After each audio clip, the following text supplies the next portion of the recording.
All right, I think we can start now. Good morning, good afternoon, good evening. I'm Erin Daly. I'm the director of the Global Network for Human Rights and the Environment and a professor at Widener University, Delaware Law School in the United States. The GNHRE provides a platform for scholars, lawyers, and activists from around the world to connect with each other and collaborate and communicate on work at the intersection of human rights and the environment. Our website features community pages, an active blog, and a research repository and profiles of our members, as well as many other things. And now we're delighted to launch this new year-long webinar series focusing on the use of human rights strategies in climate change litigation. And I want to welcome everybody to this first inaugural event. I'd like to thank the indomitable tech team at Delaware Law School, Barbara Mindell and Dave Valet, for lending their time and their expertise to this effort. We are very grateful to you. And I'd like to thank the entire GNHRE core team for the vision and commitment for bringing this webinar series into being. This inaugural event is the brainchild of Annalisa Savarese, a PhD. Annalisa is senior lecturer in environmental law at Stirling University in Scotland. She's extensively researched the interplay between human rights and climate change law, and her work has been published in numerous peer-reviewed outlets and widely cited. For several years, Annalisa has collaborated with national and international law and policy makers and civil society to advance law and policy to tackle climate change. She is the director for Europe of the Global Network for Human Rights and the Environment, a member of the IUCN World Commission on Environmental Law, and associate editor of the Review of European Comparative and International Environmental Law. So again, I just want to welcome everybody to this inaugural webinar series and throw it open to Annalisa. Thank you very much. Many thanks, Erin, and hello, everyone. So welcome again to this brand new webinar series on human rights strategies in climate litigation, hosted by the Global Network for Human Rights and Environment. As Erin mentioned, I've long had a research and practical interest in the interplay between climate change and human rights law. And I'm today addressing you in my capacity as the initiator, if you like, of this webinar series. In fact, right today, I was meant to host a face-to-face workshop at Sant'Anna School of Advanced Studies in Pisa, in Italy, which was organized in collaboration with the University of Stirling and the European University Institute. The workshop was meant to bring together practitioners and scholars that have been involved in and analyze the so-called rights turn in climate litigation. In recent years, litigants around the world have increasingly used human rights obligations enshrined in national and international law to prompt state and corporate actors to reduce greenhouse gas emissions or to redress harm associated with the impacts of climate change. This turn has largely occurred since 2015, when the Paris Agreement became the first international environmental treaty to explicitly recognize the link between climate action and human rights protection. Lots of exciting litigation developments have occurred since. In 2019, I published one of the first articles systematically analyzing human rights-based climate litigation, together with an excellent former student of mine, Juan Aus. Today, around 40 human rights-based climate cases have been recorded globally before national, regional, international, judicial, and quasi-judicial bodies, depending, of course, on how you define litigation. The workshop at Sant'Anna was meant to bring forward research on these cases and to understand what has been achieved and what has not. However, the workshop is now postponed till May 2021, and a call for papers is coming up soon in the Journal on Human Rights and Environment. So keep an eye out for it if you're interested. In the meantime, the webinar series that we are launching today will bring the debate forward with a wider global audience and a lower carbon footprint. The series will zoom into developments in human rights-based climate litigation from all over the globe. Each month, the series will take us to a different region of the world India and Nepal, Latin America, Europe, the Pacific, North America, and Africa. So stay tuned and look out for the webinar schedule that will soon be posted on the Global Network website, together with the recording of each webinar. And of course, consider joining the network if you like. For today's kickoff, we have a terrific lineup of speakers who will introduce us to some core notions concerning human rights-based climate litigation. First, Joanna Setzer will shed light on the state of play in climate litigation globally, based on data collected in the Grantham Institute litigation database at the London School of Economics. Joanna is assistant professor at the Grantham and has been curating their database and analyzing climate litigation for several years. Second, Dean Harry Ozowski from Penn Law School in the United States will describe the rights turn in climate litigation based on a path-breaking piece she published in 2018 together with Jackie Peel. Harry will explain what is human rights-based climate litigation and what it's being used for. Then we're very lucky to have with us Tessa Khan, who hardly needs any introduction given her role in developing the litigation strategy that brought the Urgenda Foundation to standing court victories in the Netherlands. Tessa will reflect on the meaning of success in human rights-based climate litigation and of the implications of this success for future cases. Last but certainly not least, the UN Special Rapporteur on Human Rights and Environment, David Boyd, will share with us his insights from his increasingly frequent interventions in climate litigation as part of his mandate, which he took up in 2018. We will hear from each of these excellent speakers over the next hour. Then there will be a Q&A session of approximately 30 minutes. Please type your questions in the chat box that you see on your screen. I'll be keeping tabs of all questions and ask these to our speakers. So without further ado and chatter from me, I'll give the floor to you, Joanna, to bring us up to speed on the status of climate litigation globally. Joanna, the floor is yours. Hello, thank you. Thank you, Annalisa. And thanks to the Global Network for Human Rights and the Environment for hosting this webinar and to including me in this panel. I'm going to share my screen with you. Okay, good. So Annalisa asked me to speak about global trends in climate change litigation. Maybe some of you also participated of a webinar that took place last Friday. And I'm sorry if there might be some repetition there. I'm going to present the global trends and the overview, but also already try to focus on human rights, so you can then continue getting the specific insights and important aspects of this with the other speakers. And before I begin, I wanted to share some thoughts that I had just now this morning when I was thinking about this, and how much these last days and weeks have been showing us how things that are often thought and addressed in silos are deeply connected, and how these crises keep reminding us of that. So of course, health and the economy and politics, but also justice and racism, human rights and discrimination, climate change and the environment.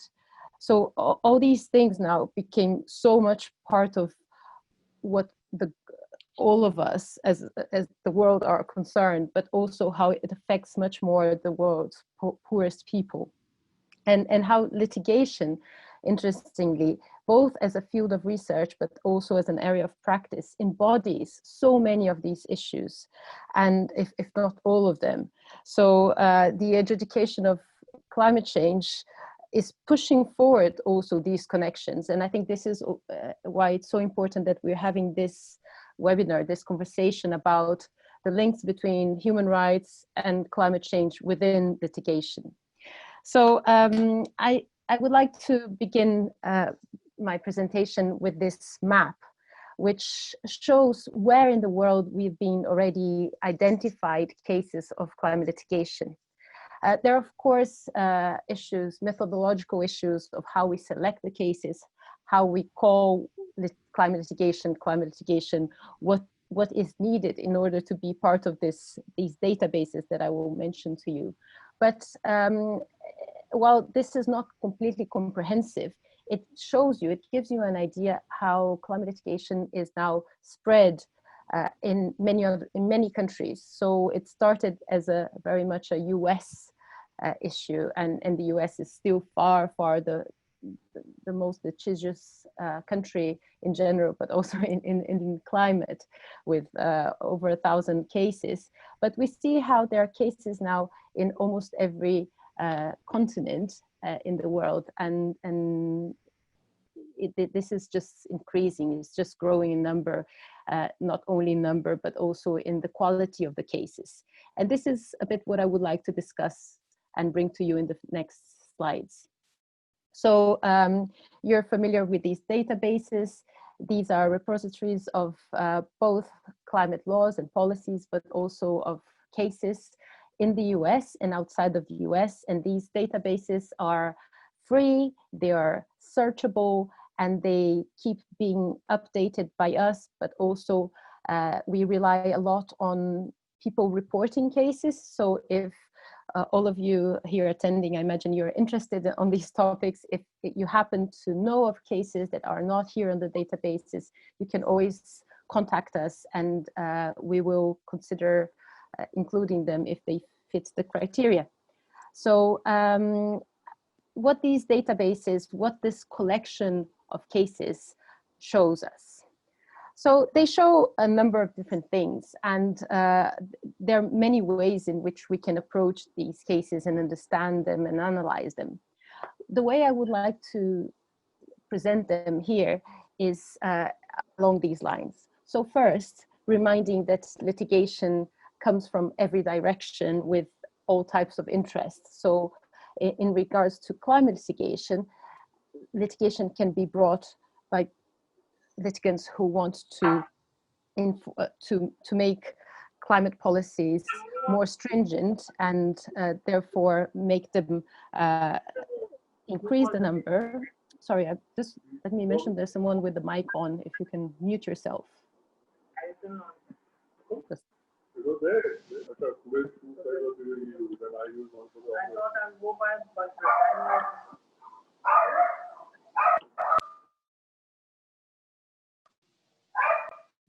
We'll try to take care of this as quickly as we can. Joanna, you're muted, so can you unmute? Yeah, I'm back. Thank you. So yeah, the dogs weren't mine. I have only children, not dogs, but I guess now we can't hear them anymore. So what I was going to say is that litigation can be pro or anti climate protections, and climate litigation also can vary a lot between some really high profile strategic cases that we generally pay more attention to, but also a number of other cases that are not crafted as strategic cases that try to push, for example, human rights and climate change, but they are part of everyday life in planning applications, for example. And climate will vary across these cases, from being really central and occupying a large amount of what the case is about, to a more peripheral or incidental even situation where it might not even be mentioned as the word climate change in the case, but still the case will have some impacts on climate mitigation or adaptation. Harry Ozowski and Jackie Pugh have a really interesting and clear graph of that with the circles, so you probably you can always look at that. And in terms of what these cases are trying to do, they're trying, especially the more high profile cases, they're trying to hold governments accountable, and they're trying also to make companies, particularly those who most contribute to climate change, they're trying to change behavior or to make them accountable for what their past emissions might be causing today and in the future in terms of damages. The cases will be seen across a number of different areas of law, from human rights law, of course, which is the main interest here, but all the way to planning and financial law and tort and liability. The way that climate change will be brought in these cases also can vary from mitigation, which means reducing greenhouse gas emissions or implementing policies that would do so, to adaptation, which is a way to prepare for the impacts of climate change. They can also be not that one or the other, but look more into information, how climate change, for example, is disclosed by companies or in advertisement, whether there is greenwashing or not on climate issues. The sectors reflect this variety, and they will be considering issues around energy, land use, and financing, for example. Okay, so this is the very overview of what climate litigation can involve. And now I want to look into a particular set of cases, which is the cases that are strategically brought and their outcomes. So as I said, there are different aims and in bringing a case, and there are different outcomes. So one of the things that we've been doing recently is analyzing the outcomes of all this group of cases that we have in our database. And what we find is that still the majority of cases that have been brought in countries other than the US have resulted in outcomes that are pro-climate protection. So we look at what drove litigants to bring the case and what the decision was. And we get to this number here that you can see of 53% of cases that had as a general outcome a pro-climate protection outcome. This is to say that it's not obvious, and bringing a case still is very close to a 50-50% chance of having a pro or con type of outcome. But the way we might also be able to understand this is that the final outcome might not be as important as what the case is bringing in terms of discussion, raising awareness, involving people to think about climate change and the environment, particularly in these cases that we're going to see here. So routine cases, the majority of cases are important in that they might have implications to how laws and policies and regulations are applied, but they might not be so important in shaping our views and raising awareness as the cases that are brought against the two main actors that are responsible for both causing the problems, but also addressing climate change. And these are, you could have guessed, these two groups: the governments that commit to a number of targets and policies, both internationally and nationally, and that often are seen not to be enforcing them as they should in order to, for us to address this problem. And secondly, a relatively small group of companies that historically has contributed to emissions. According to some studies, such as WICHEDI's, over 2/3 of emissions have originated from this relatively small group of 100 companies. So let's look into climate litigation brought against governments. And these cases that I have here are just really only 3 among many, many, and 3 that had recent developments, all of them in the past few months, and that have all of them have been brought in human rights terms. So Urgenda, which Tessa will talk more about, is the landmark in climate litigation when we think both in terms of the studying, but also in terms of the impact that it had in other cases. And what might be particularly interesting for today's discussion is how the Urgenda case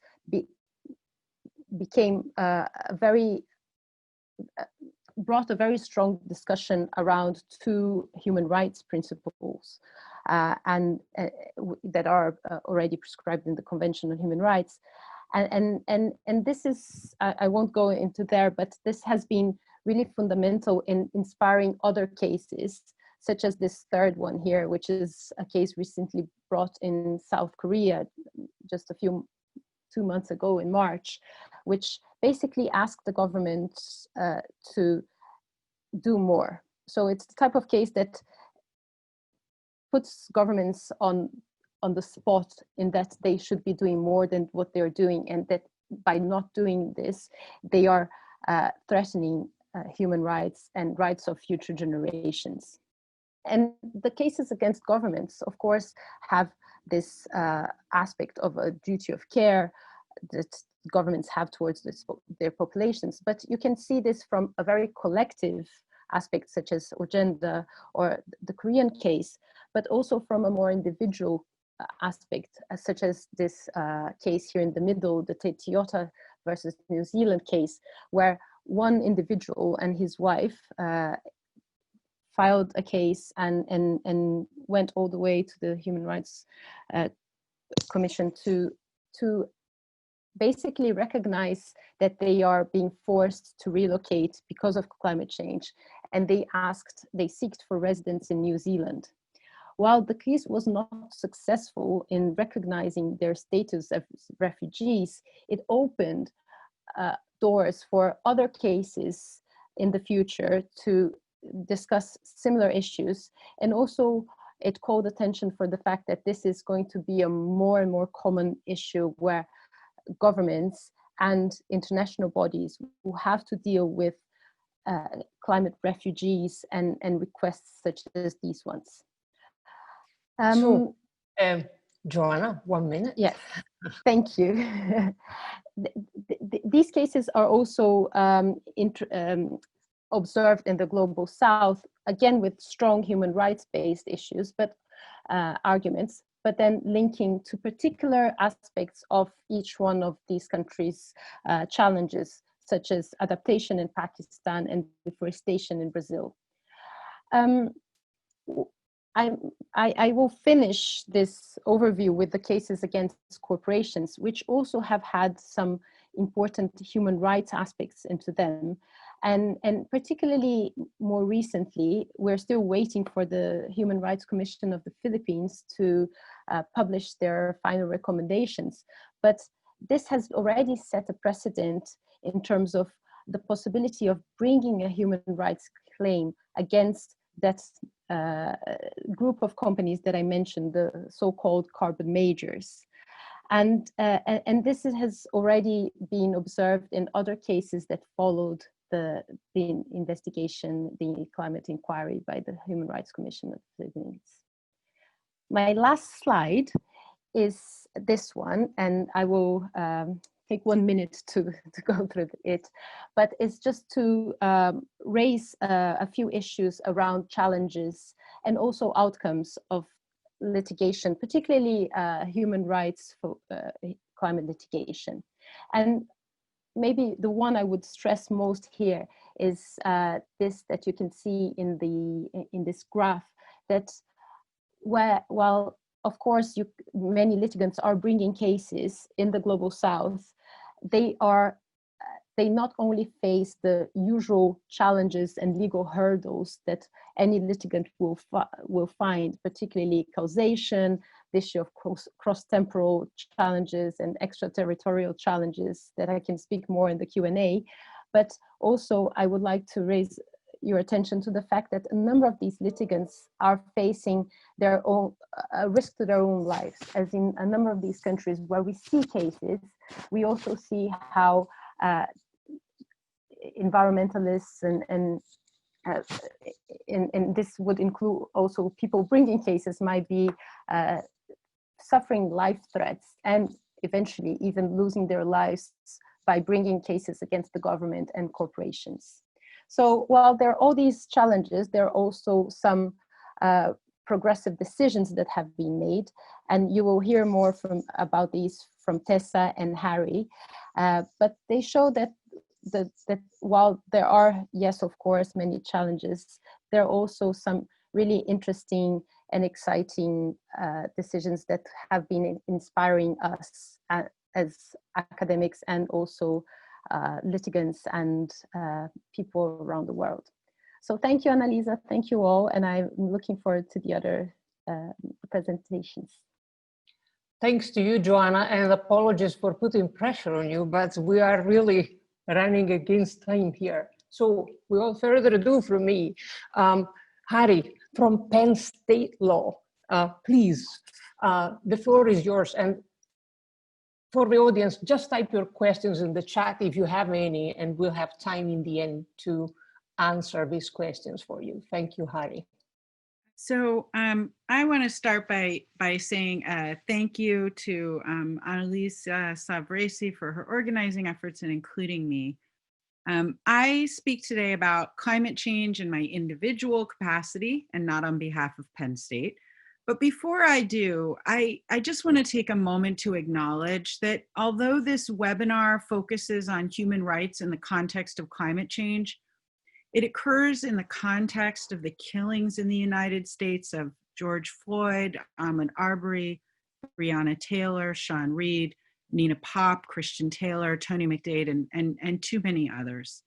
And just that it's unacceptable that our Black friends, neighbors, colleagues, and community members have to be afraid for themselves and for those that they love. And I just wanted to kind of publicly say that and say that I stand with our Black community and commit to amplifying Black voices and working in partnership to taking concrete steps to be anti-racist and to address racist violence, police brutality, and racial profiling and their profound and often deadly impacts on the Black community.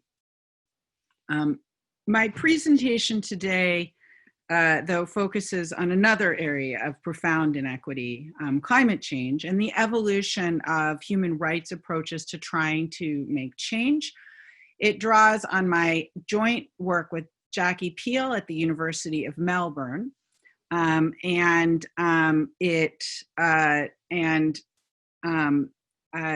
want to look a little bit, and I'll try not to overlap too much with what we just heard from Joanna about kind of the context that sort of creates the basis for these claims, the emergence of this kind of litigation, and to what extent it really constitutes a rights turn, and where are, in my view and Jackie's view, the most promising avenues.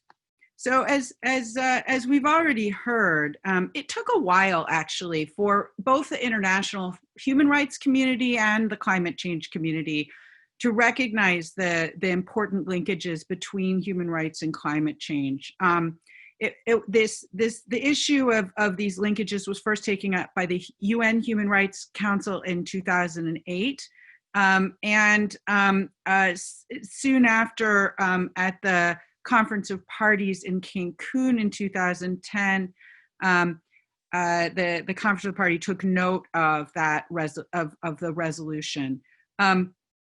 Those twin developments, and I'm going to try to go very quickly because I know time is short, really helped set the stage for Paris, where I think there had been hope. I know there had been hope by human rights activists that it would be included in the agreement, and it was included in the preamble, but not in the agreement itself. Though there were other, as was climate justice in the preamble. Though there were other aspects of the Paris Agreement, such as the temperature goal, the greater focus on adaptation and inclusion of loss and damage that interconnect with these human rights arguments.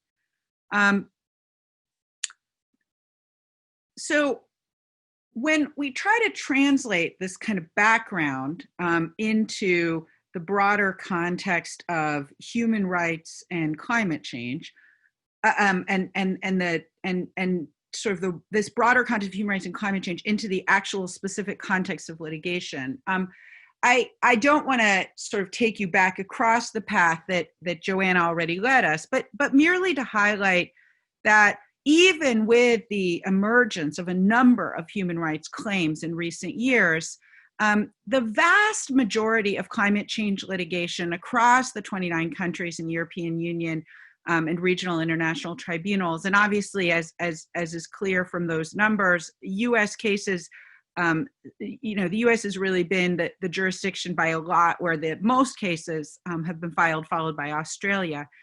But the vast majority of litigation has really focused on statutory claims, and that likely will continue. And so I think it's important to recognize that these human rights claims are an important avenue, but they are occurring in a much broader context of other types of litigation as well. So I want to highlight this this chart that Jackie and I put together on regulatory pathways, because I think it's as Joanna already highlighted, particularly important in the context of human rights and climate change, to recognize that the indirect effects of litigation can often be at least as important as the direct effects. And as I'll talk about, this is certainly the case in the very first of the human rights and climate change cases, the Inuit petition, which was formally unsuccessful, but really played an important awareness-raising role. And this goes to a broader point that Jackie and I have made about this litigation, which is that it is most effective when it's occurring in the context of a broader advocacy campaign. And in this human rights context, as I said, that's, I think, particularly important. So I wanted to start with the Inuit petition, and this is actually, just in the interest of full disclosure, how I first got involved with climate change litigation. I worked with a class of mine to assist with the petition, and it was an attempt to say that the U.S. failure to adequately address climate change was violating the human rights of the Inuit. Now, this was always a legally challenging case, in part because of the relationship between the United States and the inter-American human rights system. So because it's not party to the treaty, it made it substantially harder. But the outcome of this case was formally unsuccessful. The commission declined to hear it, though did a broader hearing on human rights and climate change. But in terms of the indirect effects that I was just talking about, I think it's this statement from Chilliwack Cloutier, who was then chair of the Inuit Circumpolar Conference, really highlights that litigation is an important way of expressing and helping the world know about the problem of human rights violation of climate change, and in creating action outside of just the litigation system. It took a decade before we really had breakthroughs. And I, like Joanne, I'm not going to go into any depth on Urgenda, because I know Tessa is going to talk about it in a lot more depth.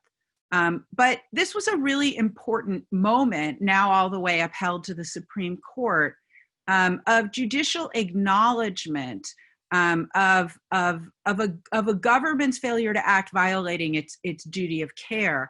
And that happened in the same year as the Litigation case in Pakistan, ruling in the adaptation context. So Urgenda was in the mitigation context, but in the adaptation context, that failures of implementation created fundamental rights violations as well. And so there obviously have been a number of other human rights cases since. And I just want to highlight a case that is not using human rights in quite the same way. It's a U.S. constitutional rights case, but I think I want to highlight it both because it was groundbreaking, but also because I think it illustrates the challenges, which I'll talk about more in a moment, of expanding some of these models in jurisdictions like the United States and Australia that don't have a constitutional right to a healthy environment. This was a really novel case that tried to use U.S. constitutional substantive due process rights to make a human rights claim. And it was initially survived a motion to dismiss, but in January, the Ninth Circuit dismissed on standing. The plaintiffs are appealing in this case. But I think it both shows how you could use in the US context that framing, but also, some of the challenges. So I want to conclude by just laying out, in my view, where the most promising avenues lie in this rights turn that we've seen with these first successful cases. The first of those is, I think, the continued rolling out of the Urgenda model. And I, again, think that this is likely something Tessa's going to talk about in more depth, but in European countries in particular, for the most part, it works less well outside of Europe, but in European countries with similar judicial systems and legal systems to the Netherlands, there have been efforts to bring Urgenda-style cases as well. And so this becomes, I think, an important model in other like jurisdictions. Similarly, the Pakistani case, and I think you see that highlighted in the Korean case, Korea also has a constitutional right to a healthy environment. For jurisdictions that have a right to a healthy environment in their constitution in some form, there's an ability to bring, I think, effectively these kinds of constitutional environmental rights actions potentially.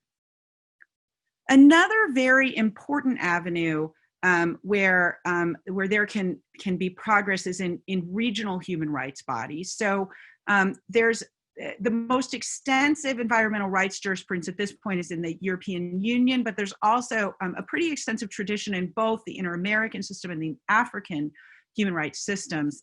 And so I think there are interesting possibilities there for continued human rights cases that address climate change. And then, as I said, I think, it is more challenging in these two jurisdictions that have seen the most climate change cases before now to really achieve these goals. But I think that creative cases like the Giuliani one, and I think that there's, and also some new developments in the tort law space. So tort law cases are not exactly human rights; they're common law claims, but they have kind of a rights aspect to them. There were some early unsuccessful ones that paralleled the Inuit petition in the United States, but there's renewed efforts to think about how rights claims through those kinds of mechanisms, those common law mechanisms, could be useful. So in the final analysis, I think that, and the reason I bring in this quote from, so Jackie and I did an interview project and thinking about in our broader work on the impact of climate change litigation. And this was a quote from one of the participants. And I think what it really highlights is that while in the broader context of climate change litigation, statutory claims may be dominant, it's really important to frame climate change in human rights terms and to use these cases as part of broader advocacy campaigns as a tool. Because thinking about this problem not as a human problem and as one that fundamentally deals with the rights of people, I think is a really important one. And so I too look forward to the Q&A and dialogue and to hearing the more specific presentations that follow mine. Thank you. Thank you so much, Harry, for excellent timekeeping. So I will pass directly the floor to Tessa because everybody wants to hear about Urgenda. Thanks so much, Annalisa. Hopefully I won't disappoint. But yeah, it's a real pleasure to be part of this conversation and to be in such good company. So thank you, Annalisa and GNHRE for convening the discussion. So I will be building a bit on what we've heard from Hari and Joanna, and I'll do my best to complement rather than repeat what's already been said by spending specifically a few minutes on what I think are a couple of the especially interesting and important aspects of the recent decisions in which courts have considered human rights-based challenges to inaction on climate change. And then I'd like to share a few broader reflections on the value of relying on human rights arguments in this context, in the context of calling for climate justice. So it won't surprise you then to know that I'd like to start by focusing on Agenda's case against the Dutch government, which I think really marked a turning point in the evolving application of human rights law to the problem of climate change. So just to start by reminding you of Agenda's argument, basic argument in that case, we argued that the trajectory of the Netherlands' greenhouse gas emissions wasn't consistent with keeping global warming to below 2 degrees. And just bear in mind that the case was filed in 2013, so it was before the Paris Agreement and before international consensus really shifted behind 1.5 degrees as the collective goal for limiting average temperature increase. So Agenda basically argued that the Dutch government was endangering Dutch residents in violation of the Dutch Civil Code and Articles 2 and 8 of the European Convention on Human Rights, which protect the right to life and the right to family and private life, respectively. And so Agenda, to vindicate those rights, requested that the court order the Dutch government to reduce its greenhouse gas emissions by 2020 by at least 25% compared to 1990 levels. So